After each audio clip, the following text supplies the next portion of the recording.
Why is it so hard to do the little things that would improve my life? The way that our minds are designed is our minds are designed to stop you at all costs from doing anything that might hurt you. There are so many people in the world, and you know, you may be watching this right now, and you have these incredible ideas, and what you think is missing is motivation. And that's not true. Because the way that our minds are wired, and the fact about human beings, is that we are not designed to do things that are uncomfortable or scary or difficult. Our brains are designed to protect us from those things because our brains are trying to keep us alive. And in order to change, in order to build a business, in order to be the best parent, the best spouse, to do all those things that you know you want to do with your life, with your work, with your dreams, you're going to have to do things that are difficult, uncertain, or scary, which sets up this problem for all of us. The one thing we have in this world is we can't control the events, but we can choose what to focus on, we can choose what things mean, and we can choose what to do.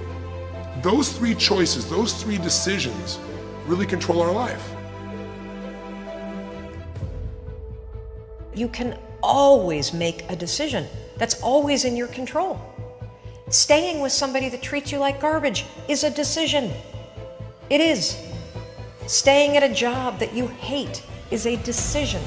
Staying in the body that you are not proud of is a decision. Is it going to be easy?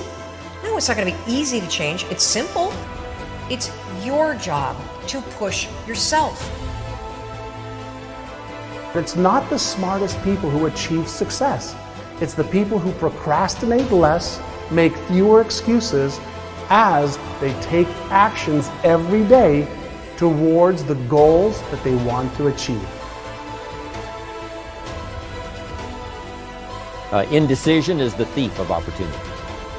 Indecision means the door is still closed. Indecision means the opportunity waits.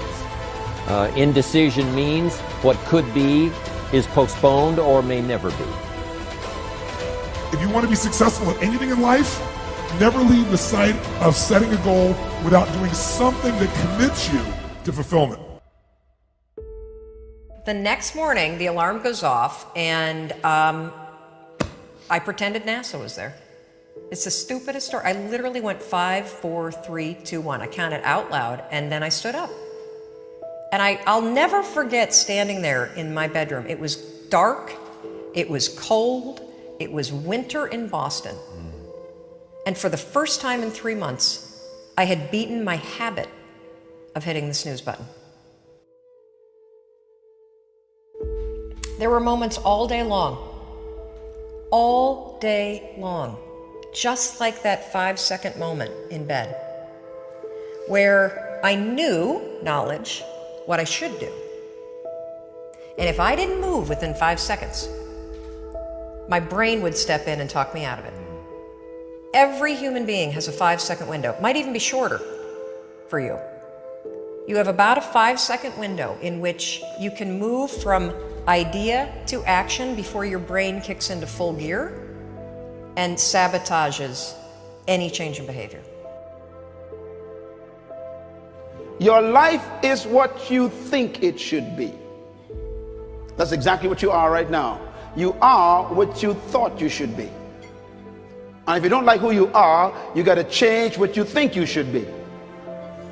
What you think is more important than what you do. And so if you want to change, you got to work on this attitude bit.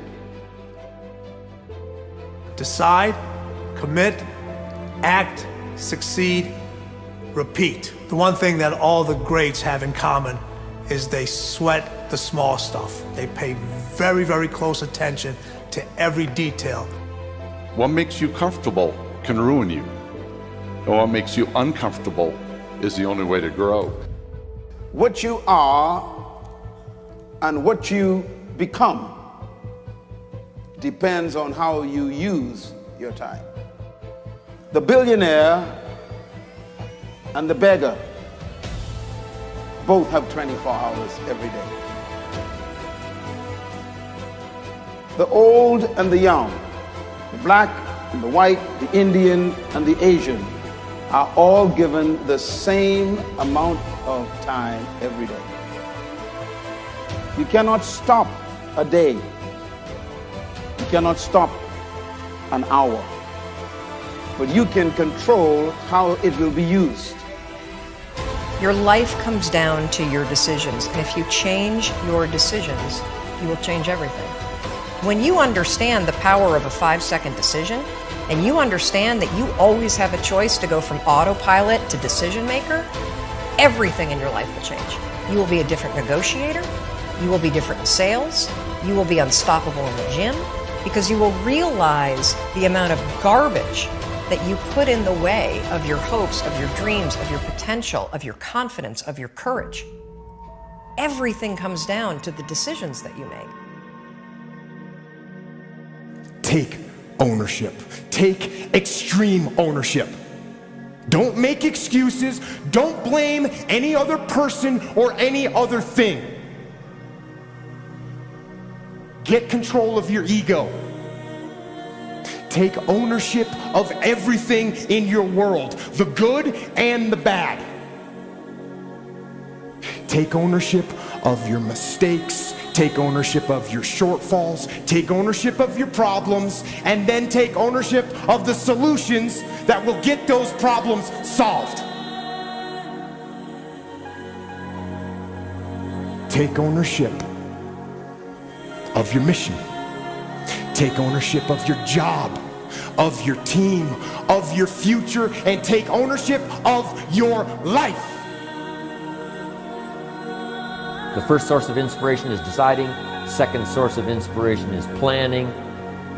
And now, here's a big source of inspiration: beginning. Getting started. Actually turning thought and the notes on the paper, the plans, actually now committing it to action. Getting started. I'm a humongous believer that ideas are and that execution's the game. Well, I think the one thing that discipline definitely does help you with is it helps you get things done. And when you get things done, when you actually do things, you have more success. If you have more success, and sometimes a big part of success is just not being f***ing lazy and just doing it. Yeah. That's like 90% of it is just showing up. Get there and start working. Like, you're not going to feel perfect every day. If I only worked out when I felt good, I'd be a fat f***. Discipline, it does start with waking up early. It really does. But that is just the beginning. And I always say that discipline is the root of all good qualities. But you have to absolutely apply it to things outside of just waking up early. It's everything. It's working out every day, making yourself stronger and faster and more flexible and healthier. Discipline is eating the right foods to fuel your system. It's about disciplining your emotions so you can make good decisions. Doing the tasks that you don't necessarily want to do, but that you know will help you. The thing about self-discipline is that it is necessary for everything you do in your life. You have to be self-disciplined. Discipline is not punishment. It's not. If you change your mindset and really focus it on what discipline really is, you start to welcome discipline. You welcome self-discipline into your life. People have to know you, not because, oh, he's a good salesman. Oh, he's a good this. Oh, he's an artist. People need to know you for one major thing first. He works.